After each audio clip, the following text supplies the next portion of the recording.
बताना आपको यह है कि शाकाहारी का प्रचार जोर शोर से करना है, जोर शोर से।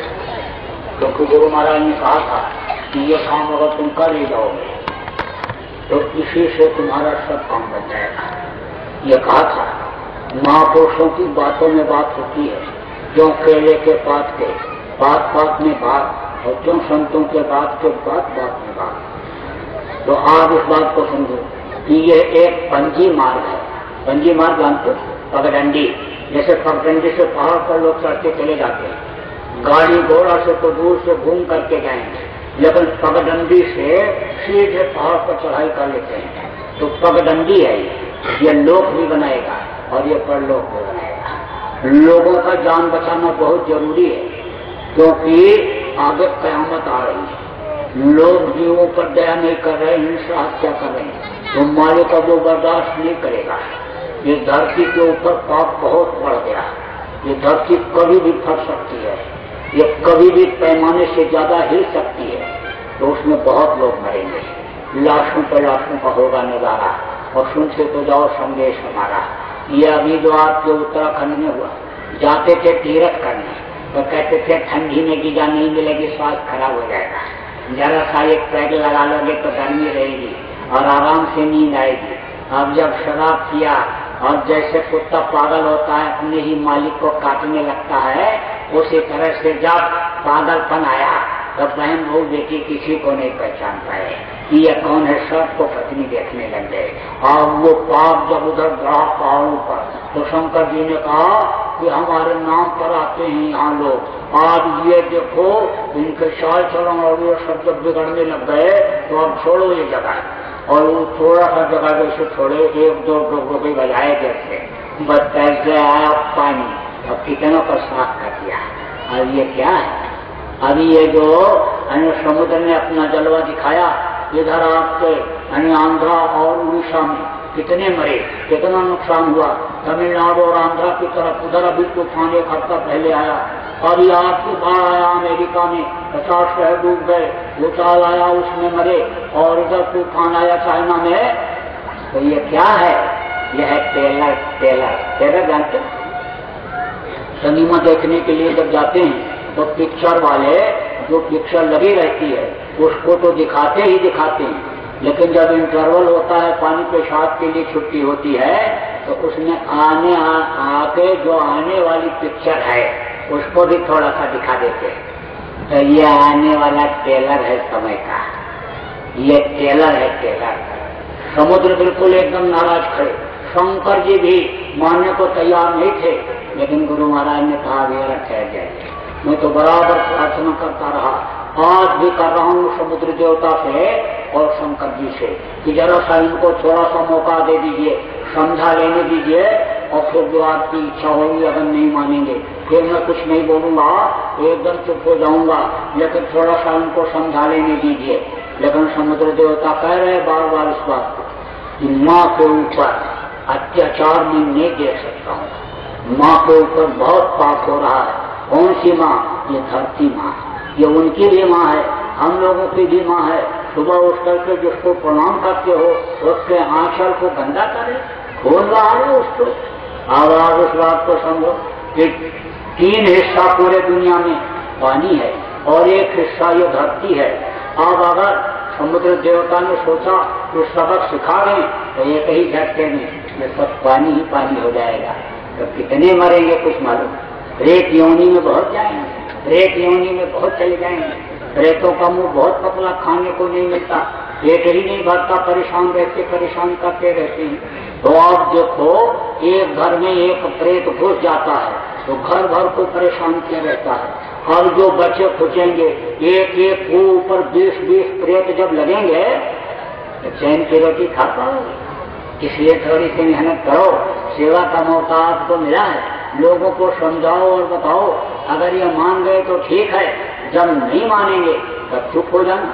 लेकिन ये आपकी ड्यूटी बनती है कि शहर का और जिले का कोई भी आदमी ऐसा बाकी न रह जाए कि जिसके काम तक की आवाज न पहुंच जाए कि आगे तबाही बड़ी बड़ी, कुदरत है नाराज खड़ी। इसलिए बाबा जी का कहना है शाकाहारी रहना है।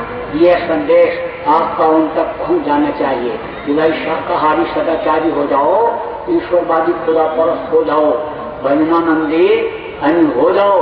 इस बात को लोगों को बताना है। देखो कृष्ण भगवान ने भी कहा कि मान जाओ कौरव, दे दो पांव का भी हक होता है, लेकिन उन्होंने कहा कि सुई के नख पे बराबर भी जमीन नहीं देंगे।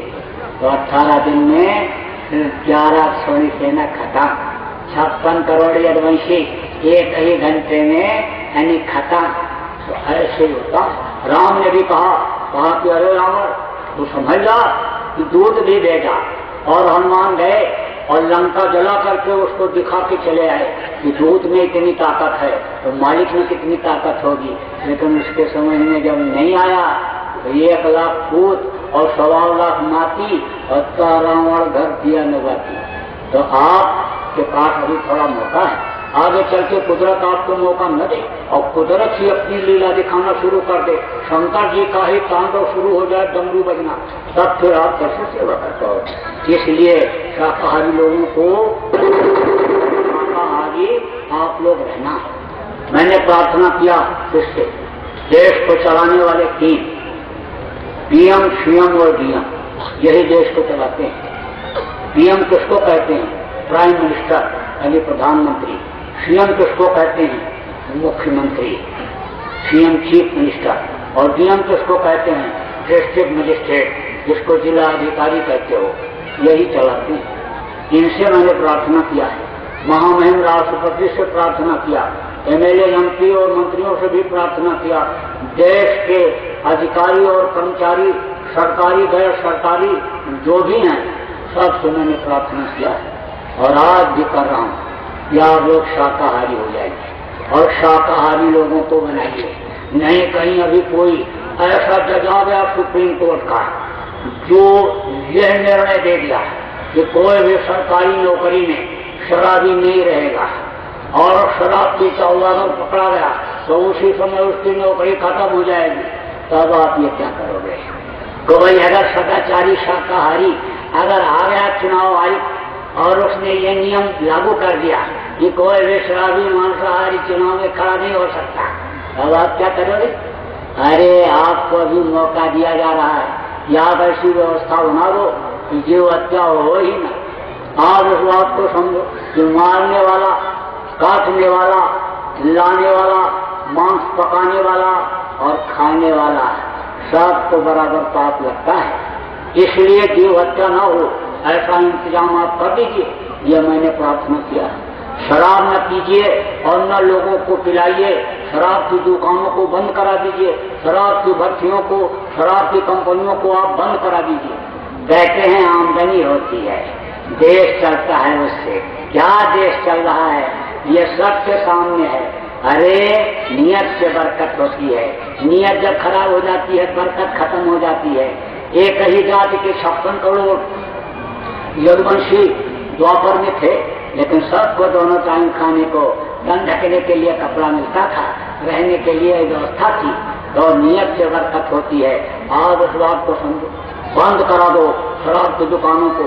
शराब से कुछ होने वाला नहीं है और न शराबी कुछ कर सकता है, न देश को, न समाज को और न घर की व्यवस्था को शराबी चला सकता है। इसलिए शराब बंद होना चाहिए और शराब और बंद हो जाएगा तो आप समझ लो भ्रष्टाचार ये खत्म हो जाएगा। शराब की वजह से ये सब हो रहा है, मांस की वजह से बुराइयां फैल रही हैं, माँ बहन बहू बेटी की पहचान लोगों के आंखों से खत्म हो रही है। ये वो भारत भूमि है कि जहाँ पर जननी सम जान पर नारी और धन पर आए विश्व दुश्वारी, ये वो भूमि है। आप हम लोग प्रार्थना से किया गया कि आप गाय को राष्ट्रीय पशु घोषित कर दीजिए। कोई भी हड़ताल आंदोलन तोड़ नहीं होगा। आपको कोई दफ्तर बनाने की जरूरत नहीं है, कोई आपको व्यवस्था बनाने की अलग से जरूरत नहीं है। पुलिस वालों को डंडा लेकर के रात को 12 बजे ठंडी के महीने में किसी भी ट्रक को रोक करके चेक करने की जरूरत नहीं रहेगी कि कोई गाय लग करके कटने को नहीं जा रही। ये सब कुछ नहीं होगा। एक लाइन का कानून बना दीजिए कि गाय राष्ट्रीय पशु है तो गाय को कोई नहीं मारेगा। जैसे मोर को आपने राष्ट्रीय पक्षी घोषित कर दिया तो मोर को कोई नहीं मारता है, ऐसे गाय को कोई नहीं मारेगा। अब आप सोचो कि जिसको माँ कहते हैं उसी का मांस खाते हैं। गाय ऐसे ले जाते हैं, ऊपर से गर्म पानी डालते हैं, बस उनकी खाल फूल जाती है और जैसे वो आगे बढ़ी गर्मी की वजह से और खाल उनका ऐसे मशीन लगी रहती और ऊपर ऐसे खींच लेती और फिर वो आगे बढ़ी, कहाँ तो निकला नहीं, जान बचाने के लिए वही आगे जैसे गई मशीनें लगी, बस ऐसे बोटी बोटी काट देती और बस उसके बाद छोटी छोटी काट करके और डिब्बे में पैक करके भेज देते हैं बड़े बड़े होटलों में। होटलों में जब मांस खाने के लिए कोई जाता है तो पूछता है कि यह गाय का मांस लाए हो, ईश्वर का लाए हो कि कुत्ता बिल्ली का लाए हो? अरे किसी के सामने चांदी के प्लेट में मांस रख दो और कह दो ये कच्चा मांस है, इसको खा लो और प्लेट भी ले जाओ, तो खाएगा? नहीं खाता। 4 घंटे अगर मांस को रख दो, कीड़े उसमें पड़ने लगते, बदबू आने लगती, वो बदबू मांस की जब घी जैसी चीज में घूमते हैं, जब उसकी बदबू खत्म होती है, मिर्च मसाला डाल करके सुगंधित बनाते हैं, तब उसको खाते हैं। तो ये क्या जायज है कि जिसका दूध पियो उसका मांस खाओ, जिसको माँ कहो उसी को मार करके खा जाओ? ये जायज नहीं है। और अगर नहीं मानेंगे तो सजा मिलेगी। ये जो कटवा रहे हैं उनको भी मिलेगी और जो काट रहे हैं उनको भी मिलेगी और जो खा रहे हैं उनको भी मिलेगी, सजा मिलेगी। उधर सजा देगी और वो सजा के आगे किसी का नहीं चलता, ऐसा थप्पड़ लगता है कि मुंह पीछे हो जाता है। इसलिए अभी तो बताया जा रहा, समझाया जा रहा, चेतावनी दी जा रही, अभी तो प्रार्थना किया जा रहा है कि आप लोग मान जाइए। आपसे ये प्रार्थना की जा रही है कि आप ऐसी व्यवस्था बना दीजिए कि लोग शाकाहारी हो जाएं, शराब न पिए। ये प्रार्थना आज भी की जा रही। आप भी यहाँ जो लोग उपस्थित हो, तो क्या आप ये चाहते हो? जरा हाथ उठा के दिखा दो उनको।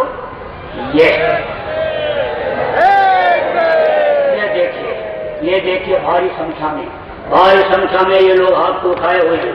ये भी चाहते हैं कि शाकाहारी लोग हो जाएं और शाकाहार की व्यवस्था हो जाए। हाथ नीचे करो। जितने भी आप प्रेस मीडिया के या इलेक्ट्रॉनिक मीडिया के यहाँ पर रिपोर्टर हो, आप उस खबर को लोगों को दे दो, पहुंचा दो। खुफिया विभाग को कोई यहाँ पर हो, इस समाचार को आप भेज दो कि जनता भी चाहती है, मैं भी चाहता हूँ, मेरे साथ जनता भी चाहती है। और यहीं की जनता नहीं, देश के लाखों लाख लोग चाहते हैं कि ये लोग शाकाहारी सब लोग हो जाएं और शाकाहार की व्यवस्था हो जाए। आज इनको ये मौका दिया जा रहा है। अगर इन्होंने ये काम कर दिया तो जनता इनको अपने दिल में बसा लेगी और फिर ये निकल नहीं सकते। और अगर ये काम इन्होंने नहीं किया तो देश में लाखों नौजवान शाकाहारी खड़े हुए इंतजार कर रहे हैं, उनको दिशा देकर के उनसे करा दिया जाएगा। कश्मीर से और कन्याकुमारी तक कोई भी मांस की दुकान नहीं होगी, कोई भी मदिरा की दुकान नहीं होगी, कोई भी चोरी व्यभिचार खून कत्ल करने वाला नहीं होगा। सब लोग शाकाहारी सदाचारी होंगे। सब लोगों की नीयत अच्छी होगी, नीयत होगी अच्छी होगी। समय पर जाड़ा, समय पर गर्मी, समय पर बरसात होगी।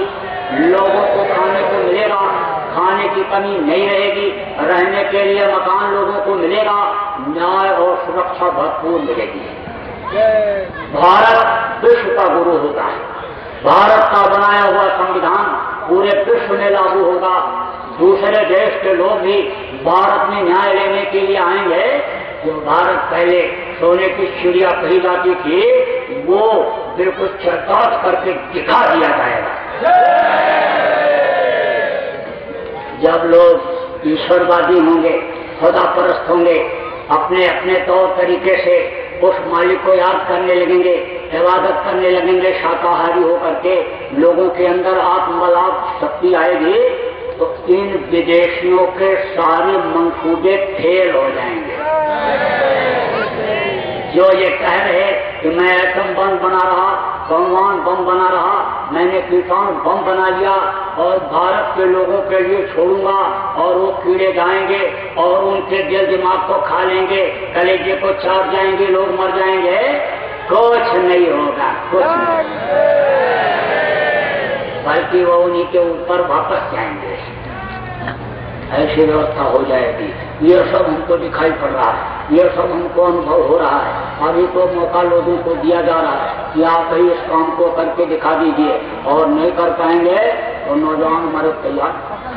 तुम नौजवानों देखो, जितने भी लोग यहाँ पर आए हो, शाकाहारी रहना और कोई भी नशे का सेवन मत करना, और माता पिता की करना सेवा। इनका आशीर्वाद लेना बहुत जरूरी है। इन्हीं के आशीर्वाद से फूलो फलोगे, इसलिए इनका आशीर्वाद लेना, सेवा जरूर करते रहना और अपने चरित्र का उत्थान करना। चरित्रहीनता नहीं आनी चाहिए, क्योंकि ये मनुष्य का एक आभूषण है। जैसे किसी का कपड़ा आदमी का उतार लिया जाए तो उसकी शोभा खत्म हो जाती है।